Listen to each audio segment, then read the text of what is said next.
ಶಿವಮೊಗ್ಗದ ಮಾಜಿ ಸೈನಿಕ ಹೋರಾಟಗಾರ ಮಂಜುನಾಥ್ ಪೂಜಾರಿ ಇವತ್ತು ನಮ್ಮ ಕರ್ನಾಟಕದ ದಕ್ಷಿಣ ಭಾಗದಲ್ಲಿರುವ ಮಂಗಳೂರಿನ ಒಂದು ಮೂಡುಬಿದ್ರೆಯ ಆಳ್ವಾಸ್ ಕಾಲೇಜಿನಲ್ಲಿ ನಡೆದಂತಹ ಒಂದು ಸುಸೈನ ಹೆಣ್ಣುಮಗಳ ಒಂದು ಆತ್ಮಹತ್ಯೆ ಕುರಿತು ಸಂಕ್ಷಿಪ್ತವಾದ ನಿನ್ನೆ ರಿಪೋರ್ಟ್ ಅನ್ನು ನಾವು ನೋಡಿದ್ವಿ. ಅಲ್ಲಿರುವಂತಹ ಸಿಬ್ಬಂದಿಗಳು ಮತ್ತು ಆ ಕಾಲೇಜಿನ ವಹಿವಾಟುದಾರರನ್ನು ನಾವು ಭೇಟಿ ಮಾಡಿ ಅಲ್ಲಿರುವಂತಹ ನಡೆದಂತಹ ಘಟನೆ ಬಗ್ಗೆ ಸಂಕ್ಷಿಪ್ತವಾದ ಮಾಹಿತಿಗಳನ್ನು ಕಲೆ ಹಾಕಿದ್ವಿ. ಸಂಬಂಧಪಟ್ಟಂತಹ ಪೊಲೀಸ್ ಠಾಣೆಗಳಿಗೆ ಹೋಗಿ ಈ ಒಂದು ಪ್ರಕರಣಕ್ಕೆ ಸಂಬಂಧಂತೆ ಅವರ ತಂದೆಯಾದಂತಹ ಬಸವರಾಜರವರು ದೂರನ್ನು ದಾಖಲಿಸಿದ್ದಾರೆ. ಆದರೆ ಈ ಮಂಗಳೂರಿನ ಪ್ರತಿಷ್ಠಿತವಾದಂತಹ ಒಂದು ಆಳ್ವಾಸ್ ಕಾಲೇಜಿನಲ್ಲಿ ಇತ್ತೀಚಿನ ದಿನಗಳಲ್ಲಿ ಇದರ ಒಂದು ಉಸ್ತುವಾರಿ ಹೊತ್ತಂತಹ ಜವಾಬ್ದಾರಿಯುತ ಅಧಿಕಾರಿಗಳು ಹಾಗೂ ಈ ಒಂದು ವಿದ್ಯಾಭ್ಯಾಸಕ್ಕೆ ಬರುವಂತಹ ನಾನಾ ರಾಜ್ಯದ ಭಾಗಗಳಿಂದ ಬರುವಂತಹ ಕಡು ಬಡವರ ವಿದ್ಯಾರ್ಥಿಗಳ ಮೇಲೆ ಯಾವ ರೀತಿ ಒಳಗಿನ ಒಂದು ಸಂಚು, ಒಳಗಿನ ಒಂದು ರೂಪ, ಅಲ್ಲಿರುವಂತಹ ಒಂದು ರಾಕ್ಷಸತನವನ್ನ ಪ್ರವೃತ್ತಿಯನ್ನು ತೋರಿಸ್ತಾ ಇದ್ದಾರೆ ಅನ್ನುವುದನ್ನ ಈ ಸುನಯನ ಪ್ರಕರಣದಲ್ಲಿ ನೀವು ನೋಡಬಹುದು. ಈ ಹಿಂದೆ ಅಲ್ಲಿರುವಂತಹ ಕಾಲೇಜ್ ಆಡಳಿತದ ಒಂದು ನಿರ್ಲಕ್ಷ್ಯದಿಂದ ಹಲವಾರು ಹೆಣ್ಣುಮಕ್ಕಳು ಅಲ್ಲಿ ಸೂಸೈಡ್ ಮಾಡಿಕೊಂಡಿರೋ ಪ್ರಕರಣಗಳು ಇಲ್ಲಿ ಸ್ಥಳೀಯ ಪೊಲೀಸ್ ಸ್ಟೇಷನ್ಗಳಲ್ಲಿ ದಾಖಲಾಗಿದೆ ಅಂತ ಕೇಳಿ ಬರ್ತಾ ಇದೆ. ಆದರೆ ಈ ಸ್ಥಳೀಯ ಪ್ರಶಾಸನ ಮತ್ತು ಜಿಲ್ಲಾಧಿಕಾರಿಗಳು ಮತ್ತು ಆಯುಕ್ತರು ಈ ಒಂದು ಕಾಲೇಜಿಗೆ ಯಾವ ರೀತಿ ಕಡಿವಾಣ ಹಾಕ್ತಾರೆ, ಈ ಎಲ್ಲ ಪ್ರಕರಣಗಳನ್ನು ಯಾವ ರೀತಿ ಬೇರಿಸ್ತಾರೆ ಅನ್ನೋದು ಕೂಡ ಇವತ್ತು ಪೊಲೀಸ್ ಇಲಾಖೆ ಮತ್ತು ಸಂಬಂಧಪಟ್ಟ ಅಧಿಕಾರಿಗಳ ಮೇಲಿರುವಂತಹ ಒಂದು ಜವಾಬ್ದಾರಿಯುತ ಕರ್ತವ್ಯ ಮತ್ತು ಪ್ರಶ್ನೆಯಾಗಿದೆ ಬಂಧುಗಳೇ.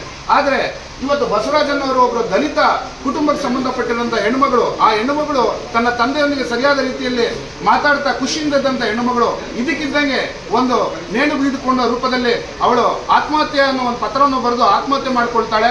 ಆದರೆ ಮೇಲ್ನೋಟಕ್ಕೆ ಇದು ಆತ್ಮಹತ್ಯೆ ಅಂತ ಕಂಡ್ರೆ ಒಳನೋಟದಲ್ಲಿ ಇದು ಏನು ಎಂಬುದನ್ನ ಇಲ್ಲಿನ ಮೂಡುಬಿದ್ರೆಯ ಪೊಲೀಸ್ ಅಧಿಕಾರಿಗಳು ತನಿಖೆಯ ರೂಪದಲ್ಲಿ ಸತ್ಯಾಂಶಗಳನ್ನು ಹೊರತರಬೇಕಾಗಿದೆ. ಈ ಒಂದು ರಿಪೋರ್ಟ್ ಅನ್ನು ನಾವು ಆಧರಿಸಿ ಸ್ಥಳದಲ್ಲಿರುವ ಹಲವಾರು ರೀತಿಯಾದ ಮಾಹಿತಿಗಳನ್ನು ಕಲೆ ಹಾಕಿದಾಗ ಇಲ್ಲಿರುವಂತಹ ಮಾಹಿತಿಗಾರರು ಹೇಳುವುದು ಒಂದೇ, ಆಳ್ವಾಸ್ ಕಾಲೇಜಿನಲ್ಲಿ ಹಲವಾರು ಪ್ರಕರಣಗಳು ನಡೆಯುತ್ತದೆ, ಆದರೆ ಪ್ರಕರಣಗಳು ನಮ್ಮ ಹೊರಗಡೆ ಬರುವುದಿಲ್ಲ. ಎಷ್ಟು ಹೆಣ್ಣುಮಕ್ಕಳು ನೊಂದಿತರ ಹೆಣ್ಣುಮಕ್ಕಳು ಸೂಸೈಡ್ ಮಾಡ್ಕೊಳ್ತಾರೆ, ಅವರು ಹಲವಾರು ಪ್ರಕರಣದಲ್ಲಿ ಮಾನಸಿಕ ಖಿನ್ನತೆಗೊಳಗಾಗ್ತಾರೆ. ಈ ಒಂದು ಪ್ರಕರಣದ ಹಿಂದೆ ಹೆಣ್ಣು ಮಕ್ಕಳಿಗಿರುವಂತಹ ಒಂದು ಮಾನಸಿಕ ಒತ್ತಡ ಮತ್ತು ಲೈಂಗಿಕ ಕಿರುಕುಳ ಎಂಬ ಮಾತನ್ನ ಕೇಳಿ ಬರ್ತಾ ಇದೆ.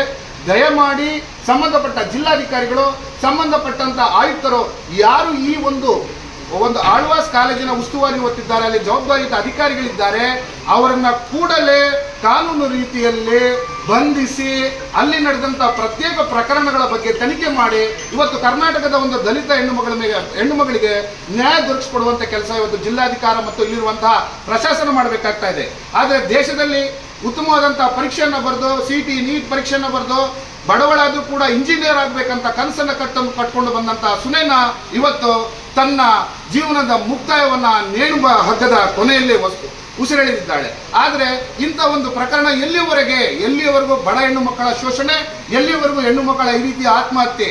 ಆದರೆ ಏನು ಅಡಗಿದೆ ಇಲ್ಲಿನ ಒಂದು ವಿದ್ಯಾ ಸಂಸ್ಥೆಯ ಒಂದು ಒಳಗಿನ ಗುಟ್ಟು ಹಾಗೂ ಒಳಗೆ ನಡೆಯುವಂತಹ ಹಲವಾರು ರೀತಿಯಾದಂತಹ ಹೆಣ್ಣು ಮಕ್ಕಳ ಶೋಷಣೆ ಬಗ್ಗೆ ವಿಶೇಷ ತನಿಖಾ ದಳ ಪ್ರತ್ಯಕ್ಷವಾಗಿ ರಾಜ್ಯದ ಮುಖ್ಯಮಂತ್ರಿಗಳು ಸಂಬಂಧಪಟ್ಟಂತಹ ಅಧಿಕಾರಿಗಳಿಗೆ ಸೂಕ್ತವಾಗಿ ಅವರನ್ನ ತರಾಟೆಗೆ ತೆಗೆದುಕೊಂಡು ಅವರಿಗೆ ಕಾನೂನು ರೀತಿಯಲ್ಲಿ ಶಿಕ್ಷೆ ಒಳಪಡಿಸಬೇಕಂತ ಹೇಳಿ ಈ ದಿನ ಶಿವಮೊಗ್ಗ ಜಿಲ್ಲೆಯ ರಿಪೋರ್ಟರ್ ಆದಂತಹ ಮಂಜುನಾಥ್ ಪೂಜಾರಿ, ಉದಯ ಸಂಪದ ಪತ್ರಿಕೆ, ರಾಷ್ಟ್ರಶಕ್ತಿ ಹಾಗೂ ಹದ್ದಿನ ಕಣ್ಣು ನಿಮ್ಮ ಮುಂದೆ ಇದೊಂದು ಪ್ರತ್ಯಕ್ಷವಾದಂತಹ ವಿಚಾರವನ್ನು ಇಡ್ತಾ ಇದ್ದೀವಿ.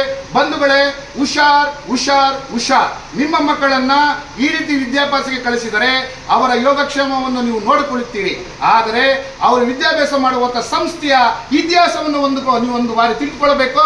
ಆ ಇತಿಹಾಸದ ಹಿಂದೆ ಏನಡಗಿದೆ, ಅಲ್ಲಿ ವಿದ್ಯಾರ್ಥಿಗಳಿಗೆ ಯಾವ ರೀತಿಯಾದಂತಹ ಸೌಕರ್ಯಗಳಿದೆ ಅಂತ ಹೇಳ್ತಾ ಮುಂದಿನ ಎಪಿಸೋಡ್ನಲ್ಲಿ ಒಂದು ಪ್ರೆಸ್ ಮೀಟ್ ಮಾಡ್ತಾ ಈ ಒಂದು ಹೋರಾಟವನ್ನು ರಾಜ್ಯಾದ್ಯಂತ ಮಾಡಬೇಕಂತ ಹೇಳಿ ಈಗ ಜಾನ್ ಸುಲುಮೆಲ್ ಅವರು, national human rights president founder ಅವರು ಮತ್ತು ಜಿಲ್ಲಾ ಶ್ರೀಕಾಂತ್ ರವರು ಸಂಬಂಧಪಟ್ಟ ಎಲ್ಲ ನಾಗರಿಕರು ಕೂಡ ಈ ಒಂದು ಸುನೈನನ ಒಂದು ಆತ್ಮಹತ್ಯೆ ಸಾವಿನ ಪ್ರಕರಣದ ಹಿಂದೆ ಹಲವಾರು ರೀತಿಯಾದಂತಹ ಹೋರಾಟಕ್ಕೆ ಇಳಿದಿದ್ದಾರೆ.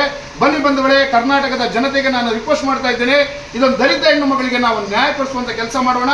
ಇಂತಹ ಹೆಣ್ಣು ಮಕ್ಕಳಿಗಾಗಿರುವಂತಹ ಪ್ರಸಂಗ ಇನ್ನೊಂದು ರಾಜ್ಯದಲ್ಲಿ ಯಾವುದೇ ಸಂಸ್ಥೆಗಳು ಕೂಡ ಮಾಡಬಾರದು ಅಂತ ಹೇಳ್ತಾ ನನ್ನ ಒಂದು ರಿಪೋರ್ಟ್ ಅನ್ನು ಮುಗಿಸ್ತಾ ಇದ್ದೇನೆ.